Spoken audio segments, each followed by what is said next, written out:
First அடி வந்து பார்த்திங்கன்னா பேக்கிங் கிளாஸ் போயிட்டு வெற்றிகரமாக பேக்கிங் வந்து கற்றுக்கணும் முடிச்சாச்சு.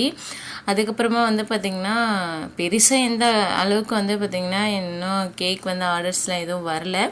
சரி நம்ம வீட்டுக்கு வெளியிலே வந்து ஒரு பேனர் வந்து சின்னதாக அடைச்சி வைப்போம், நமக்கும் கேக் செய்ய தெரியும் அப்படின்னு சொல்லிட்டு. அப்போ தானே யாருக்காச்சும் தெரியும் ரோட்டில் போகிறவங்க வரவங்களுக்கு. இன்னும் கேட்டால் இன்னும் என்னுடைய பக்கத்து வீட்டில் இருக்கிறவங்களுக்கு கூட தெரியாது நான் வந்து கேக் செஞ்சிட்ருக்கேன்னு சொல்லிட்டு. அந்த அளவுக்கு வந்து நான் பேச மாட்டேன் யாருக்கிட்டேயும். சரி அதனால் வந்து இன்றைக்கி கேட்டில் வந்து செஞ்சு பேனர் மாதிரி பண்ணி வந்து வச்சாச்சு.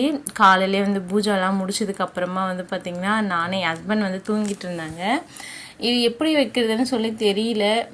பேனர் அடிக்கிறதுக்கே வந்து பார்த்திங்கன்னா காசு வந்து கொஞ்சம் ஆயிடுச்சா, அதனால் சரி நான் எதுவும் ரெடி பண்ணலை. நான் அப்படியே வந்து வீட்டில் வந்து பார்த்திங்கன்னா கிளிப் இருந்தது இந்த ட்ரெஸ் காய போடுறது, அதை வச்சு கேட்டில் வந்து அப்படியே வந்து பார்த்திங்கன்னா அழகாக வந்து வச்சு விட்டுட்டேன். இன்றைக்கி வந்து